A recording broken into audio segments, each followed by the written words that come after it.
everyone, Alexa Donne here, and today I am going to be doing a deep dive into the drafting and edit process for The Stars We Steal, my second novel.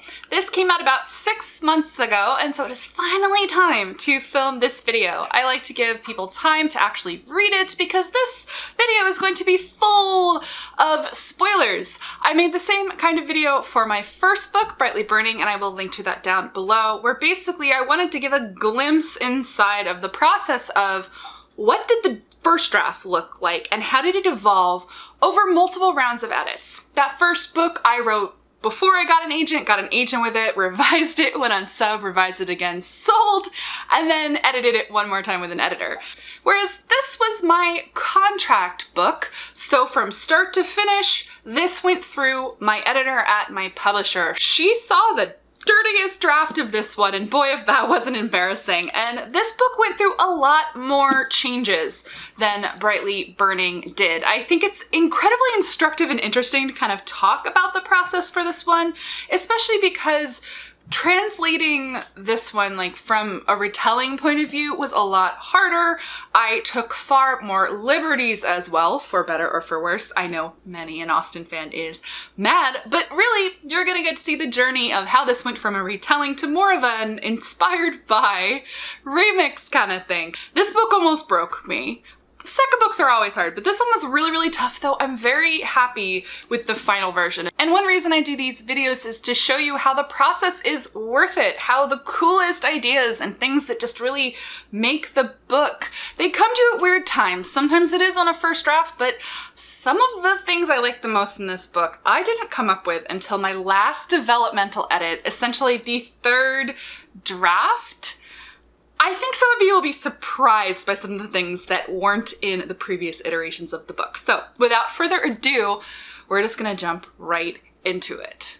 Now, of course, I did vlog the process of writing and editing this book on this channel. How strange, right? So you can actually watch those videos. I'll link to that playlist down below as well. And you're basically about to get the nitty-gritty of some of the things I was talking about, because I was vague in my videos on purpose so that I wouldn't reveal all of my trade secrets / spoilers. So I started The Stars We Steal in July 2017, and I turned in a draft 0.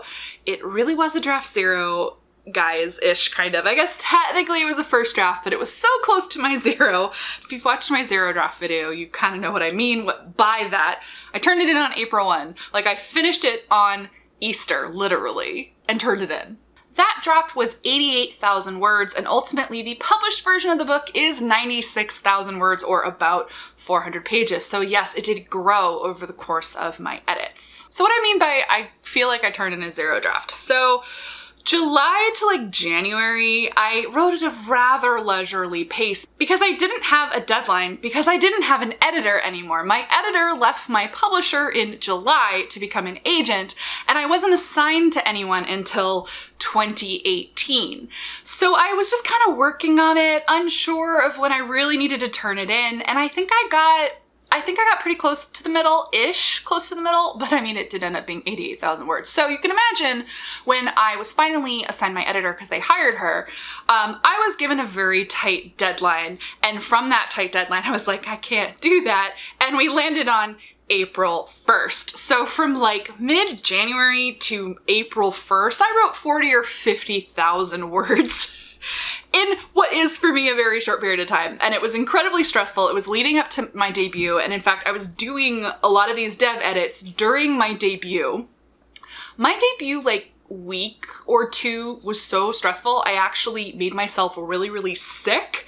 That's a whole other story. If you want to know why there was so much time between my books, I've talked about this before. It's because I needed more time to do the edits on this book, so I was bumped a season, which ended up essentially being not quite a year.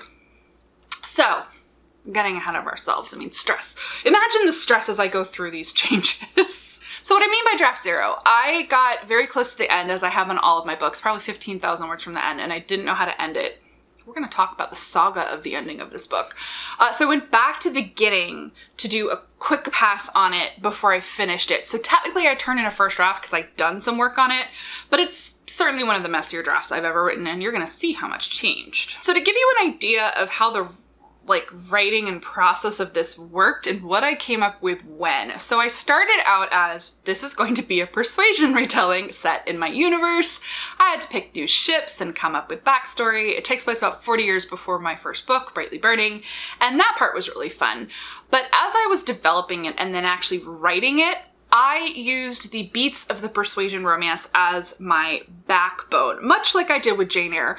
But you'll find, even if you love persuasion, that it doesn't really have a plot in the same way that, say, Jane Eyre has a plot. It doesn't have a as clearly delineated active plot as we would call it now if we're writing a YA book, which has to be plot driven. And so I had to invent a lot of stuff, which is good.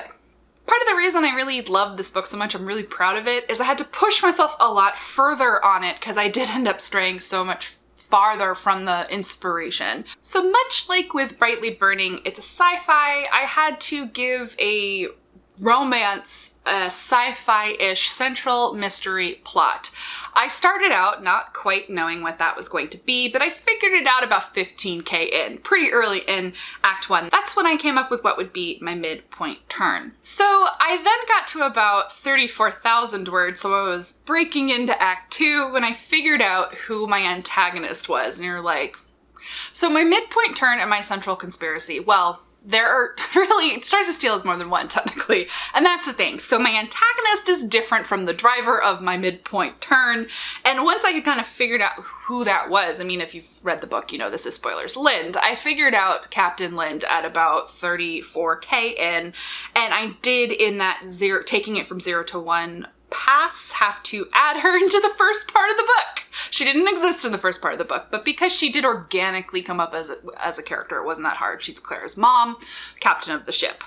So when I got to the break into 3, so I got all the way to the 3rd act, this is what I came up with the Bachelor plotline, and you're like, you mean the backbone of the entire book? And I'm like, yes. So this is my weird process. I came up with the Bachelor plotline that is central to the book at the end of the book as I was drafting the first draft. So imagine that mad dash in the spring of 2018. I'm on a deadline, I have a new editor, and I go, oh, I've had a major game-changing brainwave, and I have to edit everything that's come before here to fit it. Which is why we're gonna get to how messy this draft was. But I loved it. I was like, this is it. This is the piece that was missing from the book. Because I always try to give my books a kind of pulsing heartbeat. It's a thing about suspense and tension. It's the ticking clock, sometimes literally. And this is what gave the book the tension and structure that it really needed. And it was such a game-changing moment for me. So as I'm sure you can imagine, that's when I went over the draft 0 to take it to draft 1. I had to work this through the book. And technically I did, and also technically I didn't do it well enough, which comes up in the subsequent drafts. Also, so just talking about planning the book. So I had roughly outlined, we know I don't outline, but I do write a synopsis before I start writing very often. And typically I can get the gas in my synopsis, usually until Act 2, and then it gets just bit more vague and spottier. In this case, unlike with my thrillers where I do actually know my Act 3s, I clearly didn't this time. So it wasn't until I got to Act 3, because I didn't get this far in my synopsis, that I figured out what the heck I was going to do with Mr. Elliot. So Mr. Elliot is a character in Persuasion who doesn't show up until Act 3, but is very important to kind of the final act of the story. He is, I mean, it's tough because Persuasion doesn't really have an antagonist. He's the closest that you come, and he tries to, you know, trick Anne into marrying him. And I figured out who that person would be, and it slotted in perfectly with this new Bachelor plotline. So basically, Daniel, who ended up being one of my favorite characters in the book, who is also, it seems, a fan favorite, didn't exist until I got to the 3rd act of the book. So another aspect of going back and editing, though he was developed over the subsequent drafts as well to be more present, because he is one of my favorite characters. Yeah, he had to be inserted into the earlier parts of the book as well. Now, I did have a separate idea for what Mr. Elliot was going to do when I started the book, but when I got to the Lind idea at about 34k, it changed my plan, which I'm going to talk about in a second when I go through all the things that were in the first draft of this book that for the most part didn't survive. And last but certainly not least, let's talk about the ending. So I 100% rushed the ending once I'd done that kind of 0 draft comb through to get it to a draft 1. And I came up with it literally on the day of my deadline. I had to turn something in. I knew I had to have an ending on it. And so it was basically, honestly, it was an info dump scene. It took place in the bridge, and it's everyone confronting Captain Lind, and Miranda is there, and like, haha, accusations and things coming out, and she's arrested. And then I had Leo and Elliot, you know, being all romantic and like going to bed together, not in a literal sexy way, but in a literal way. And it was just like, happy ending, they're in each other's arms. It wasn't good, but I turned it in, and I guess that's all that matters. But yeah, that definitely didn't stay, so we're gonna talk about that. So let's talk about things that were in draft 1, or really draft 0, pre-Valg. Before I came up with a Bachelor plotline, the main buildup of the mystery was Elliot's there with the Orlovs, and they're up to something, and Leo doesn't know what it is, and she becomes kind of obsessed with figuring out what it is. And when I say I came up with the midpoint turn, because now you've all read the book and we can have spoilers, that is this scene when she basically finds out that Elliot has been stealing from her and everyone else, and that he's behind the black market. That's kind of that moment. It's really more of a break into 3 in how it falls in the actual book, but whatever, close enough. It was planned as a midpoint turn, it's fine.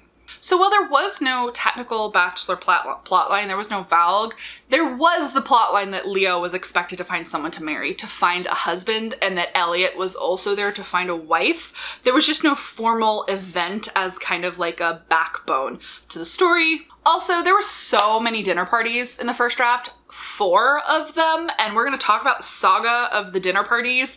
There is now, I think I got it down to 1, I guess 1.5, because I did add the political dinner, but that's different from the previous dinner parties. So many dinner parties. That was kind of my crutch go-to of, I need an expository scene with all of these characters and some stuff needs to happen. So that was definitely a process of eliminating dinner scenes. So also in this mess of a first draft, I mean, it was fine, it was readable, but it's really interesting. I was playing with the story, and in the first draft, I made at the time it seemed like such a good idea, to basically have a B plot where Karina is into Elliot, and Leo, because she's a masochist, supports this because, well, I was following the persuasion and romance arc, so we're gonna talk about romance arcs and how much they changed, where Wentworth shows up and is just cold and indifferent to her, and the Anne character progressively loses hope. That ended up changing because I found that it didn't work, and thus the B plot of, well, since she's lost all hope, she's gonna help her little sister marry her former fiance, which is dark. And that's the thing. It was painful to read. Like, the early readers who read it just hated Karina so much because she was unknowingly torturing Leo, and Leo was being tortured, and it was just basically too upsetting. So there were dating scenes, but they weren't formal as part of a Bachelor setup, and it was more like, there are dating scenes because Leo's her sister's wing woman for her ex. Awkwardness. So a big thing that changed, so the spacewalk always existed in the manuscript, but it ended very, very differently. So when I talk about draft 2, you're gonna find out how it changed. Big change. Another thing that wasn't in the first draft, or even really the second draft, the recurring motif that you get in the final version of Leo being afraid of swimming because her mother drowned, none of that was in the first or the second draft. Though the thing is, I always have deep backstory for my characters, especially my antagonists. I always knew what had gone down between Lind and her sister. It just literally wasn't in the book until the final draft. And part of that was in the earlier drafts when I was trying to make all this other stuff work. I felt that adding this sinister background murder plot would be too distracting. But by the time I refined the book enough, it actually slotted in, I hope, well. I'm glad I got it in there because it was always part of the backstory for me. I just couldn't figure out how to get it on the page until the final draft. And I think that's an important point, that you will go through processes on your books, and you might have something you really want in the book and you just cannot figure out how to execute it. And sometimes you have to move all these other pieces around until you can finally execute the thing you wanted to. I'm going to talk about one thing I meant to execute and just never managed to, because that happens too. So another thing about my first draft, like the version that my editor read, the politics were really mushy. And generally the politics are always really mushy in my first drafts. They always get refined in subsequent revisions, which is why I do go on at you guys about like, first drafts aren't final, you have to revise your book, because I don't think I'm alone in having mushy politics, mushy world building, needing to refine character arcs. We're gonna talk about Klara. Like, those are things you can really only do in revisions, regardless of your writing style, whether you're an outliner or not. I think you're always going to find opportunities to refine in subsequent revisions, which is definitely what happened in this book. I just had like a vague idea in the first draft that, oh, if someone marries Leo, they can become captain. And it was just dropped in there and had no explanation. So also a difference between the first and the final draft. This was a sacrifice I had to make. In the original one, Maxim and Ewan were much more major characters, in part because they were supposed to be the captain and his wife from Persuasion. They were supposed to be those kinds of characters, but I also inserted Evgenia into the story, and I basically fell in love with her. My two favorite characters in this book are Daniel and Evgenia. So that's why they're much more prominent in the final draft than they were in earlier iterations. I ended up really loving them as their function, generally as characters, but they're also great support characters for Leo. I like showing kind of dynamic friendship and different types of relationships in the book. So Evgenia became that more prominent character. And in the first draft, it was like Ewan and Maxim are characters and they're part of a mystery arc. And that just got excised in the subsequent drafts so that Evgenia could be a more important character, which in turn also built up her relationship with Elliot, which I liked as well. So probably the biggest weird change. So the whole thing with Leo and her water filtration system is very important to the final draft of the book. However, in the first draft, it wasn't really that. She was an inventor. So in the final, it was more like, oh, well, she did research and found blueprints. She didn't literally invent a water filtration system. This is based off of real ideas that exist now, by the way. But in the original, she was more of a engineering type inventor, and I had a lot of scenes set in her workshop on the Sophie, and I used that as the excuse for why she'd have to go back to the ship and run into Elliot. But it just wasn't working. So that's a major thing I threw out in draft 2, which I'm going to talk more about. Klara. So Klara, much like Bianca in Brightly Burning, is the character who went through the most change over 3 drafts.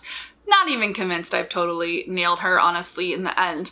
I think in my, writer brain, she's more complex and developed than she was able to be on the page for reasons because she is a foil to Leo. In the first draft, when I started writing, she was supposed to be a friend. She wasn't supposed to be a foil.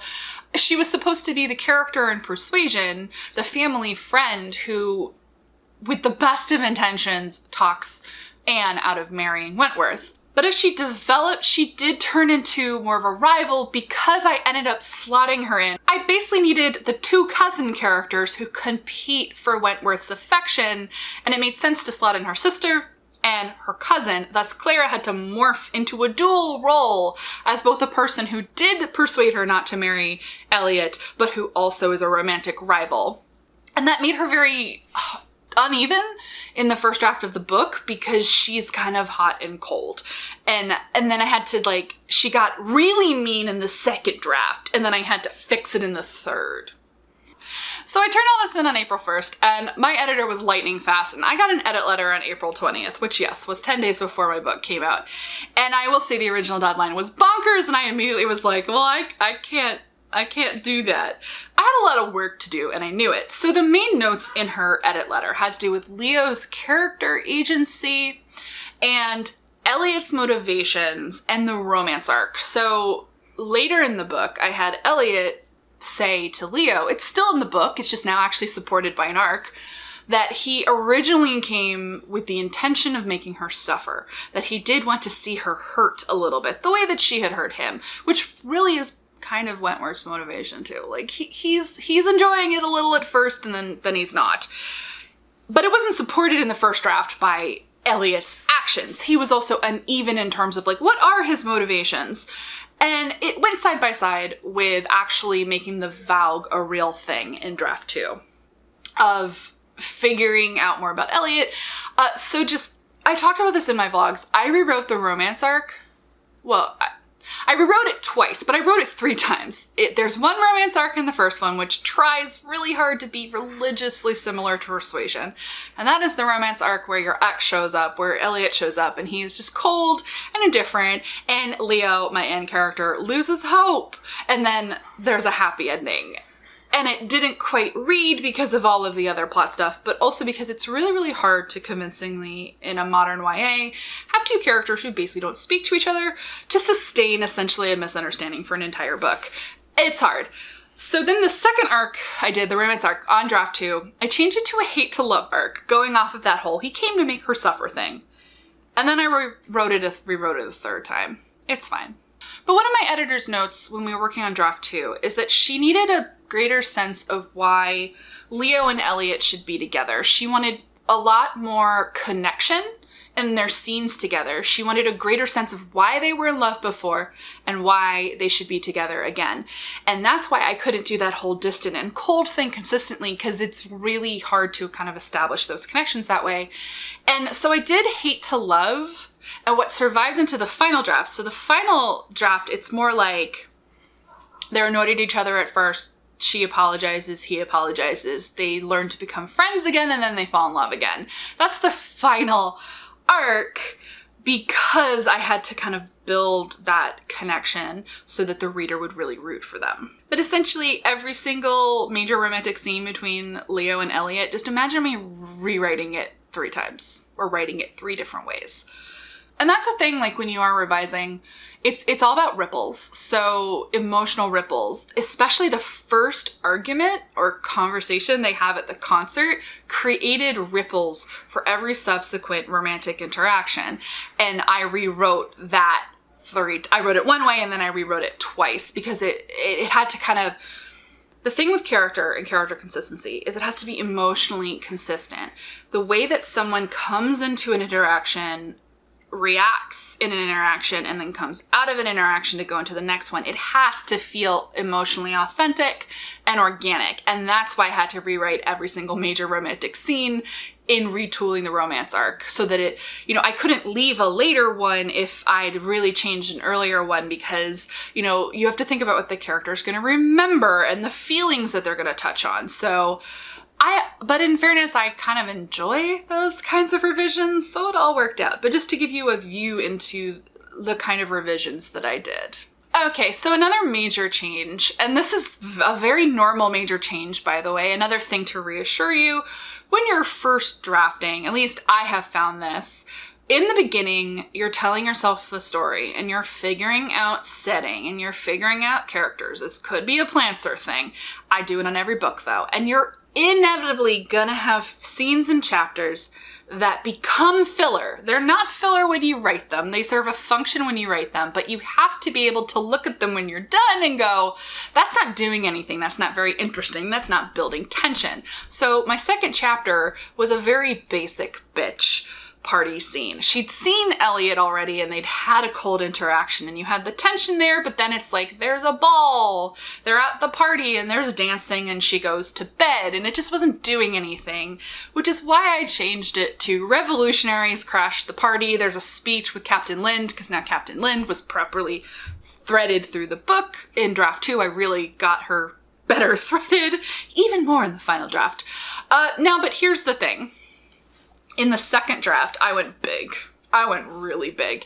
And I had the revolutionaries drag the body of a dead child into the ballroom at the beginning of a romance. So just imagine the mood and tone ripples from that. My poor editor, she was like, why?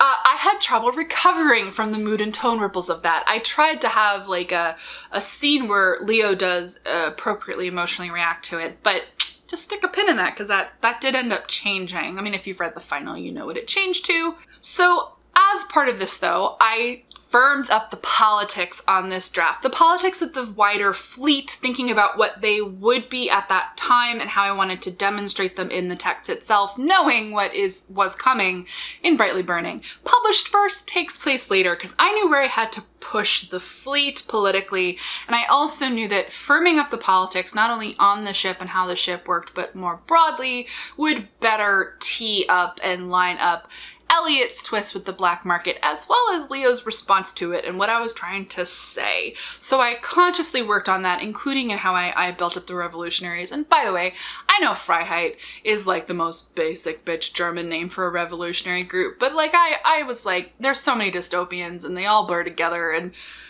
at a certain point, it doesn't matter. I ran out of steam. That's the same reason the German ship is called the Sternschiff. I tried. It's fine. We're fine. We get tired.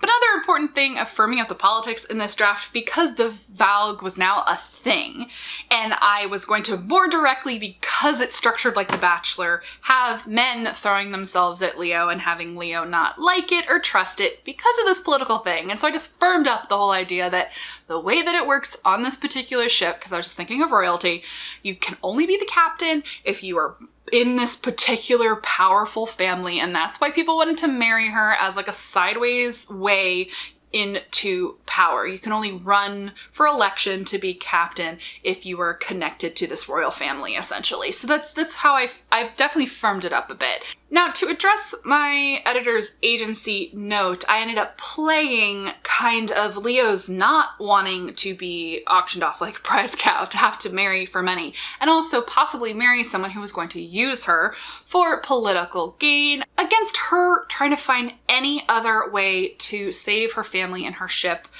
with agency. And that's how I kind of balanced the agency. So the inventor thing went out the window, but the water filtration system and trying to chase down Miranda Fairfax, trying to sell her system to another ship, that's what replaced it in draft 2, and then was just refined on draft 3. And then it ended up playing nicely into act 3. Now, I did always go, I don't love that Elliot has to like get her the patent, because in a way it's him saving her, but I still hope and think that I gave her enough agency in the situation. And also, sometimes agency is knowing when to accept the help of loved ones, so it's fine. But also, by the way, that is why it was very important to me that it wasn't Elliot who saved the day in the climactic finish with Captain Lind. I made sure it was her cousin. I like the idea of female friends, female rivals, etc., saving other women. You'll definitely see that theme. I think I've now done that 3 books in a row. I'm always hesitant to have the love interest, the male love interest, save the day. Not that they can't, just yeah. Also, just a note about the whole inventor plotline, just to call myself out. I did have a CP who knows way more about engineering than me say like, I can tell you know nothing about this. And I was like, I love you, boo. Yeah, you're right. I'm BSing this. So another good reason to cut it. I just didn't have the expertise, and it wasn't important enough to do the work to lend it that kind of credence. Okay, so big change, fan favorite, thing I love. So you know how I mentioned there were 4 dinner parties in draft 1? So draft 2 is when speed dating came in. It was actually the idea of a friend of mine, Diva, shouting you out. It was her idea, and it replaced the first dinner party and ended up helping with that backbone glue of the Valg event.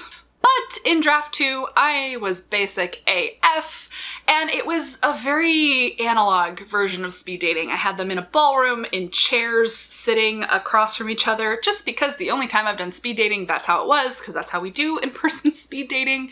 So put a pin in that. As you know, if you've read it, it did end up changing for the better. Because also important to note, in this version, there was no Valg app. That was a 3rd draft change. So in this scene, there's no app with percentages and finding out who said yes to her. She can literally see people across from her saying yes to her sister and not yes to her. So it was a very different kind of building of tension and emotion. And the app is one of my favorite things in the book now. And yes, that was a third draft thing. So probably the biggest set of edits because of properly threading the Valg through, dropping the B plot where Leo is wing-womaning her sister and so on is Act 2 essentially. My fun and games totally changed. I mean, speed dating is now part of the fun and games, as is that dinner party scene, which in the final draft takes place on the Digideck, but the Digideck didn't exist yet, so I just stuck it in the same old ballroom, another boring dinner party scene, and going to the club. And kind of a note on this draft, I promise you, I talk about a thing that I always intended to put in the book that I never pulled off, because sometimes that's just the way it works. So in my vague back of mind original intention, I did have this idea of how brilliant I might be if I realistically created a thread where Leo would think and have good reason to think that Elliot was secretly in love with Nora and that that's the maid, the Klara's maid, and thinking that he's into her. Now, then we find out later that no, she's more like a partner. She's a contact on board who helps him with black market stuff. But I was going to really play with that and Leo's jealousy and all sorts of feelings. And I just never quite got it in there because in fairness, I have her cousin and her sister also vying for Elliot's affections. Like, how much torture and jealousy do you really need? But I did have like ideas of having that at the beginning. It just never quite worked out. But regardless, I did massage Nora more as a character in this draft regardless. She just didn't show up as much. I had her at the beginning, so I used her a little bit more. Okay, so a major change, and this ended up being a major change to the romance arc, and this is when I really had to abandon being a little too faithful to persuasion. So the note I got from multiple CPs, from my agent, and from my editor was the spacewalk had to change because the way it was in draft 1, I saved this for this part to tell you how it used to be. So if you've read the book, you know there's a spacewalk and Klara's playing games and she goes out with Elliot and Leo overhears and then Evgenia faints and like all that fun stuff. Well, in the first draft, this was meant to represent a very low point in the romance arc and the character arc for Leo, who was supposed to be Anne. This is supposed to be the moment where she gives up on all hope for Elliot when she was supposed to realize that he just wasn't into her anymore, that he didn't care about her because he did not come back for her for the spacewalk. Evgenia gets sick and Klara has gotten what she wants and they all leave her alone and Leo has a good cry, and that's the emotional beat that section left off on. It was supposed to be a midpoint turnish kind of moment emotionally for the romance arc. Well, everyone was like, they were so upset that Elliot didn't come back, that Leo didn't get to go on the spacewalk. A, because it's a sci-fi, and if Leo doesn't get to go on the spacewalk in a first-person narrative, the reader doesn't get to go on a spacewalk. But also, everyone wanted Elliot to stop being a douchebag for 5 seconds to show a bit of humanity and inject a little bit of hope into the romance arc. And so I agreed with their note. I was like, you know, you're right. And I'm rewriting this romance arc. So in the hate to love arc of the second draft, where it starts out really antagonistic and then goes like that. And then the change one for the final that y'all read, which is they start out antagonistic, apologies, they become friends. And it becomes a turning point in their friendship now because he comes back for her with little underpinnings of maybe renewed romantic hope. And now it's perfect and I love the function that it serves and I can't imagine it any other way, but it did of course represent a major change, but I'm so glad I did it. But I just like to share that because it does happen sometimes when you're doing retelling where you realize you have to stray from the retelling, that it's just, you know, you have to go with what your story is telling you to do and you have to consider how the readers are going to feel reading something. So, continuing on the theme of I did the most work in Act 2, across the 3 drafts, that's just the thing about Act 2. It's why I encourage you, like, middles always suck. Just, like, finish your middle because you're probably going to rewrite it, because I always do. So, I had a note from my editor. So, you know that at the end of Act 2, this is barreling toward the break into 3 and the reveal about Elliot and the black market, that they go to the Lady Liberty. So, originally in the first draft, there wasn't a particularly good reason for it. I just needed them to go there because I needed there to be a trip and romantic stuff, and that's how it was in draft 1. And my editor was like, it's dragging the pacing, A, that they're taking this trip, but B, there's not a good enough motivation for why Leo needs to go, etc., etc. So in this draft, as part of the whole, she's trying to chase down Miranda Fairfax to get someone to take on her water filtration system, pitching it to the Lady Liberty. Well, now she needs to go to the Lady Liberty. And I worked to trim it in the first draft to get another dinner party. There was a dinner party before they go on the Lady Liberty to meet Ben, and there's a dinner party after. The dinner party after still exists, but I just cut the one before entirely, which helped a ton. But in this draft too, there still did survive in some measure going to Ben's apartment to meet him on the lower levels of the Lady Liberty. That ended up being cut completely by draft 3. So it was kind of a process of really massaging this section. Biggest change happened on the 3rd draft though. But before I talk about that, so I guess the spoiler is I did not fix this section of the book on the 2nd revision of this book. Didn't happen until the 3rd. Sometimes you do have to go over something multiple times until you figure out how to fix it. But I mentioned the romance arc. The elevator scene bugged me on every draft of this book. I knew I hadn't nailed it in the first draft. I knew I hadn't nailed it on the 2nd when I rewrote it. I rewrote it anyway. And then I had to do that romance arc rewrite on the 3rd one, and then finally it clicked into place, but I'll talk about that a little later. So kind of a little more minorly important, after the break into 3, everything with Daniel mostly stayed the same from draft 1 to draft 3, like meeting him and all that kind of stuff. Well, formally meeting him. I worked him in earlier in the book and subsequent drafts, but like meeting him at the picnic for the kick into Act 3. But I mentioned Max and Ewan were more important before, and there was this whole thing with her following them back to the Sophie and overhearing her aunt being evil. That got cut in this draft. And also in the 2nd draft, just speaking of the mystery plot, I changed it from what are Max, Ewan, Elliot, and Evgenia up to there is a terrorist group in the fleet and is Elliot involved. And that kind of became that red herring mystery thread taking you to that break into 3. So for the most part, everything in the 3rd act with the romantic climax stayed same-ish from draft 1 to draft 2 to draft 3. There were refinements that I made, but I always kind of had that the engagement ball and the announcement and the heartbreak and the running and the letter. Like that was all pretty similar, but then now we get to talk about the ending and how many times I changed this ending. So on draft number 2, I still had it be a confrontation on the bridge, but I rewrote it to be better than it was before. This includes, I added like a little scene between Leo and Daniel, because I still feel bad about what I did to Daniel. I love him so much. It's not fair what happened to Daniel, especially as an Arrow Ace character, and like know that I consciously knew it when I was writing it. I know it now. I empathize with Daniel so much, and it did end up not going into the final copy of the book because the pacing, but I want you to know that like Leo and Daniel definitely had a conversation, or 4 or 5 or 6, and they're okay, and they're still really close friends, and Daniel is okay because I love him and nothing bad will happen to him. So what I ended up doing on ending crack number 2 that failed, so after the bridge scene, instead of having Elliot and Leo fall asleep in each other's arms, cheesy, I added this whole thing because I'd firmed up the politics, as I mentioned, and I added the election plotline. That was a draft 2 thing. And I had it end in this big dramatic thing in the ballroom, and Linda's has been arrested, and Leo is going to run for captain. She's going to step up with agency and save everyone. And then she has a heart-to-heart with Klara, and this is part of my trying to like work on Klara as a character and work on her relationship with Leo and the repercussions of competitive female cousins.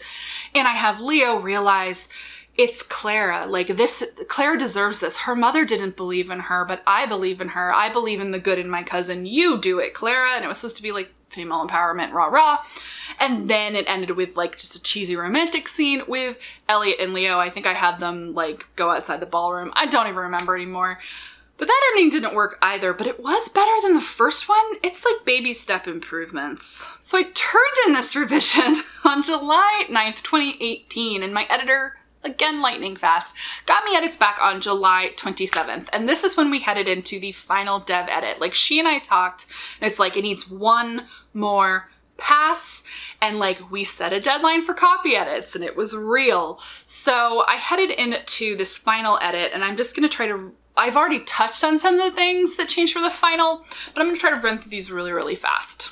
So starting at the beginning, I unkilled that kid because that was way too much, and I changed it just to like a video, making everyone feel guilty for their wasteful ways and showing them that people were starving and dying. Yay! It fixed some of my tonal problems while still highlighting the wider problems in the fleet. I beefed up Daniel in this draft and Evgenia. I love them both so much. Favorite characters. Daniel just generally was threaded way better, especially because I had at that time added speed dating, and we're going to talk about the further edits I did to speed dating, and I knew that he just needed to be more important throughout, also because I love him. But like I added the whole thing at the pool, which was also part of rewriting the romance arc with Elliot one more time. The one I finally settled on, the one I ended up really, really liking, which I think honestly, again, sharing process, I finally understood these characters inside and out because I had spent so much time with them and writing and rewriting. Leo, it's always easier to have a grasp on your first person main character, but I think it's basically by draft 3, I finally figured out who Elliot actually was as a person, and that's why I could finally do a romance arc that I hope worked, at least one I was satisfied with on the final draft. And I got that scene. I love that scene at the pool party where like they go up to the bar and like Leo's all embarrassed, like thinking about sex because of the cocktails, but it also lines up Daniel on the high dive and the bartender and like Elliot like laying track for his smuggling operation. Like it's all there. Love it.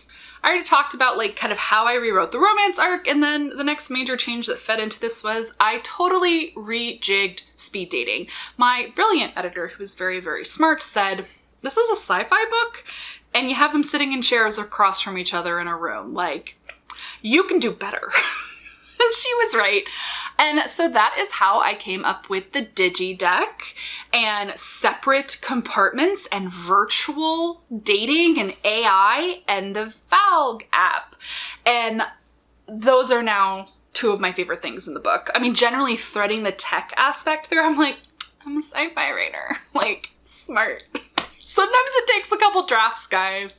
Like, you get there in the end, and that's all that matters. But what I loved is the new dynamics that introduced, because now Leo's in a room by herself. She's experiencing these dates in a tiny room, one-on-one with another person. The conversations are private, and she can only imagine what is going on outside the room. And she has the app. And knowing that, like, you have to answer at the end of every date, and it's the building tension of, like, is anyone gonna like me? And her self-sabotaging and saying she's gonna say no to everyone, and like building that. And then the whole thing where I gave Elliot hacker skills. I mean, he had that in draft 1 too, so that I could like show her the back end. I love it now. It also gave Daniel an even better moment in the speed dating scene. Again, I adore him. And this helped me come up with the little mini tension thread of the match rankings, the match ratios, and like how her sister matched and how Klara matched, and like the tension of, are Leo and Elliot more compatible than her and Daniel, and like playing with that. I really, really enjoyed that. A little big change in the club scene. I did make Lucas's scene, little interaction with Leo, a little bit less sexual assaulty. That was a suggestion from a critique partner. And another thing I firmed up here, also on the suggestion of a critique partner, was being a lot more firm about some of the class stuff, because I did have it that it's like lessers of evils. Yes, Klara is rich and oblivious and isn't very nice to people who she considers below her, but Leo does a little bit of that too. She's nice, but she's still dismissive, and I had Elliot call her out on that to add a lot more texture to the world generally. I'm definitely saying things about class and privilege and calling myself out. Like, that's a self-own. I think all of us can get a little bit too comfortable in our situations and just kind of forget ourselves. And there's a difference between being nice and actually really considering another person, and Elliot is there to push back on Leo and make her a better person, and in turn she makes him a better person. That's how good couples should be. This is also the draft, like the previous one had valg dates, but this one really firmed them up and had specific ones that serve more plot purpose. So the painting class before going to the Lady of Liberty and the cooking class before the political dinner, that all came in this revision. It was a major revision. If you go back and watch my vlogs, this is the revision I was doing at BookNet Fest. And when I went to Universal Studios with my mom. This is my last trip with my mom. Memories. Oh, this book. I firmed up the politics one more time. That whole election dinner with the glad handing was added to do that and also give Lind a little bit more to do.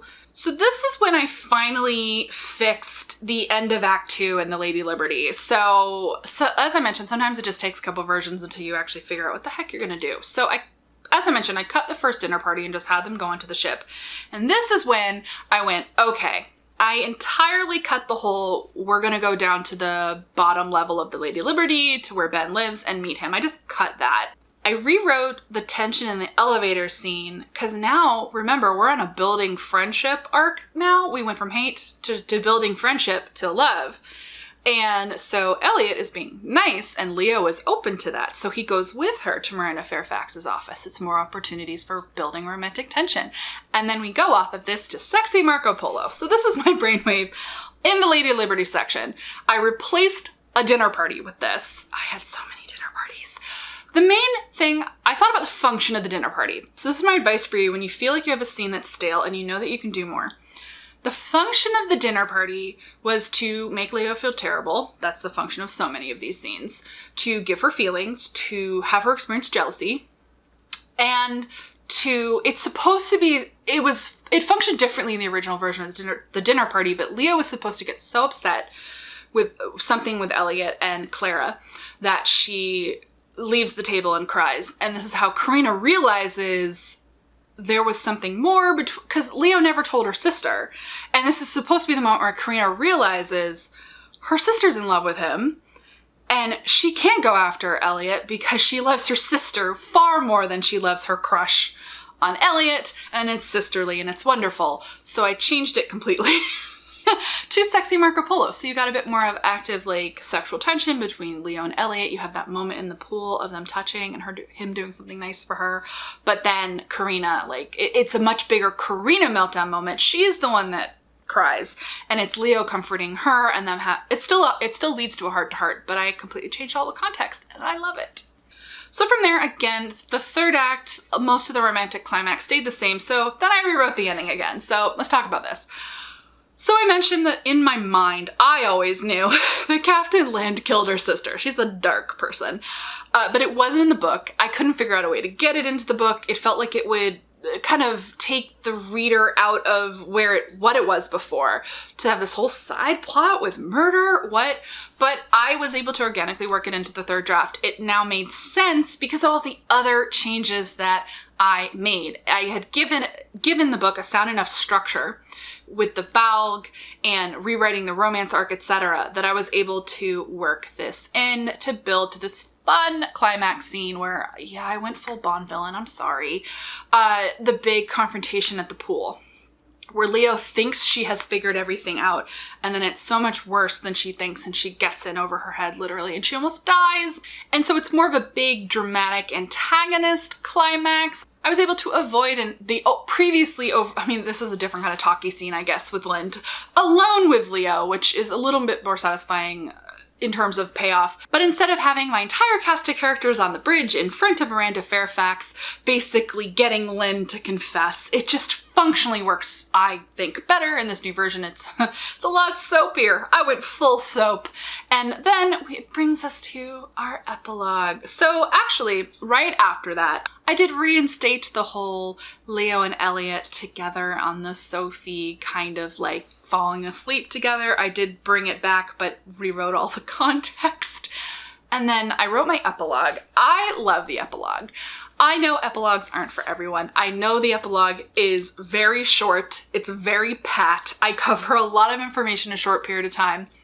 But I don't know, I love the full circle of the Digideck. I love that you get to see everyone kind of happy and thriving. It's a romance, happy ending. And I love what I came up with the fake beach and the stars in the sky. And that's how Elliot proposes. And it's really, really cheesy, but it's persuasion. And I'm really happy with it. So I finally came up with an ending that I was happy with, but I was basically 6 months after I completed my dirty draft. I honestly think I needed that time to really like sit with it and think. I needed the succession of edits to figure out where it needed to end. And I don't know, I like the high octane soap of the pool thing.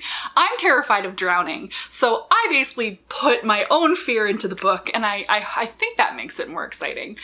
So that is basically how it came to be. I turned in this third draft on September 17. I had turned in the first third to my editor already so she could get started on line edits because we were on a deadline. She got me back line edits on the partial on the same day on the 17th, and then for the whole book on October 9th. And then fortuitously, I did see my cover on October 4th and I loved it. And I was able to, because I was in line edits, add the rose motif to the book so that it matched the cover. At that point, I just took the already existing Valg app and I gave it a logo. I described a logo with a rose for the dating app, and then I added the rose motif to Leo's dress at the end. That was a fun little thing. Timing worked out really, really well that I was able to add in. I turned in the line edited version on October 18th, and then we went to copy edits. And then I think copy edits, I did them in November, and then I did my past pages in January. But that stuff's a little less important. Didn't really make changes at that point, but that is kind of the long meandering journey of first draft to final. It's the same story. It's my organ metaphor. The skeleton kind of stayed the same. I guess kind of. Val got added in at the end of the first draft, but I moved the organs around. Put some different clothes on it in a lot of places. But it is interesting the things that didn't change. A lot of the building structure of Act 1 never changed, and as I mentioned, everything basically from the break into 3 to the ending, like the post-romantic climax, more or less never change other than some basic refinements. They're just certain things that are going to stick in a draft, and you essentially revise around those sticking points. At least that's what I end up doing. So that is The Stars We Steal. I'm curious down below in the comments to know if you did read The Stars We Steal, if any of this surprised you, things where you're like, that it was or wasn't in early drafts, at what point things ended up in the books. Hopefully I increased scenes with your favorite characters as well, Team Daniel and Evgenia. I mean, I love Leo and Elliot too. They're close to my heart, but there's something about Daniel and Evgenia. I just adore them. I am planning on doing one of these for the Ivies as well, but much like this, I'm gonna wait until a lot of you read the book, so you're gonna have to wait a long time because that's one where you definitely don't want spoilers for the book beforehand. And I think that one also has a very interesting editing journey. I really have learned so much on each book, and this one in particular, just such an interesting, book 2s are always hard. Your first book on contract are always hard. I'm ultimately so grateful that I did get that extra time to write. Sometimes you can't get that extra time. My publisher gave me the extra time. I did get bumped, but I try to think, if I hadn't had that extra time, some version of that first draft would have had to be published, and it would have been a flaming garbage pile. I'm actually really proud of the final draft. I love the journey that it took. Just from first draft to second draft. The second draft was like so much better, but then I made game-changing changes in the third draft, and I'm proud of this book. I love this book. I hope people like it. I genuinely think it's better than Brightly Burning, though fewer people have read it, but that's kind of normal for a book too. But I hope like the intended audience, which are my romance fans who like a little bit of sci-fi, I hope people enjoyed it because I had fun writing it. Even when it was hard, I still had fun. And yeah, I'm proud of it. Give this video a thumbs up if you like it. I'll make more process-based videos about being a professional writer. And if you're not already subscribed to the channel, go ahead and do that. I post new videos 2 to 3 times a week. As always, guys, thank you so much for watching and happy writing.